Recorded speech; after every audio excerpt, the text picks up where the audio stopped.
چې دا ګیر نواه نه څومره کسان راغلي دي د هغوی ټولو شکریا ادا کوو.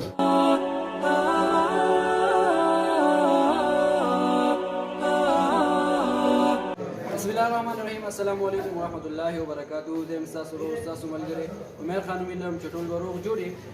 الحمدلله زمونږ په مسجد کې نن په تراویح کې ختم مکمل شو. د ډېر وخت نه الحمدلله له څو کالو نه زمونږ په دغه مسجد کې مجید په تراویح کې مجید ختم کېږي. زما سره په څنګ کې ناست زمونږ مشر زما استاد مولانا قاری عبید الرحمن صاحب ما سره ناست دی. الحمدلله د دوی په کوششونو سره دغه د قرآن مجید ختم په تراویح کې وشو. ډېر د خوشحالۍ خبره ده، ټول کلي دپاره ډېر د فخر خبره ده چې الحمدلله د نور کلونو په شان باندې سږ کال هم په تراویح کې دغه قرآن مجید ختم مکمل شو. قاري صاحب را سره ناست دی. قاري صاحب لومبۍ خو تاسو ته مبارکي در کوم چې دومره غټ سعادت تاسو ته حاصل شو او ډېر خوشحاله یو په دغه باندې. ټول علاقه په دغه باندې ډېره خوشحاله ده چې په تراویح کې دا ختم مکمل شو. څه به ویل غواړې قاري صاحب د دې موقع په مناسبت؟ بسم الله الرحمن الرحیم.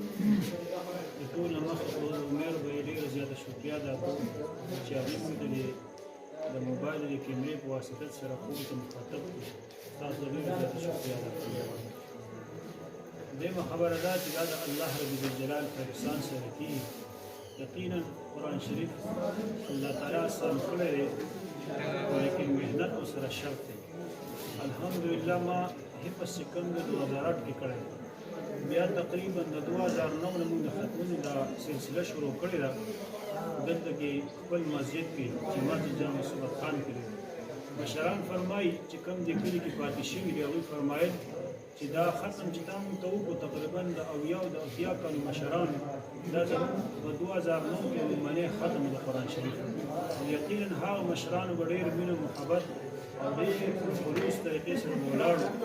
بیا الحمدلله دغه مشرانو په واسطه سره دغه دعاګانو سره الحمدلله الله رب الجلال په رحم و کرم سره هر کال زه په یوازې باندې د الف لام میم نه شروع کوم په الناس باندې ختموم. دا د الله احسان دی، دا زموږ ساعت کمال نه دی خو د الله رب الجلال په موږ باندې احسان دی. بیا الحمدلله دغه مدرسه کې دغه اداره کې موږ د دغه 2009 نه تقریبا د دغه مدرسې آغاز کړی دی. نو الحمدلله اوله کې موږ سره یو مدرس و او بیا الحمدلله نن چې موږ تقریبا ځي 8 مدرسین دي پکې. دغه کې د کتابونو لپاره مدرسین دي او دغه شان دي کې الحمدلله موږ د داخلي چې کوم آغاز وکړو د رمضان کې په 10 رمضان باندې 308 ماشومان موږ سره تقریبا په دې اداره کې سبق کوي. یقینا د خلکو ډېر زیات محبت او زه دغه ټولو خلکو څومره چې دا ګیر نواه نه څومره کسان راغلي دي د هغوی ټولو شکریا ادا کوو. بالخصوص زموږ د مشران چې دغه مشران حضرت مولانا قاری عبدالرحمن صاحب زما والد محترم دی. هر کال د هغوی په زړه کې یو درد وي او محبت وي چې هغوی صاحب سخت کال دا ختم وشي که ونه شي ډېر د مخکې نه اعلان وکړي. د هغوی په دعاګانو سره الحمدلله دغه اعزاز زموږ ته الله رب الجلال حاصلوي.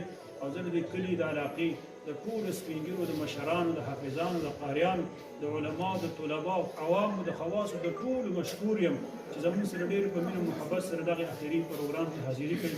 واخر دعوانا الحمدلله. ډېره مننه قاري صاحب ستاسو چې تاسو موږ خپل قیمتي ټایم راکړو.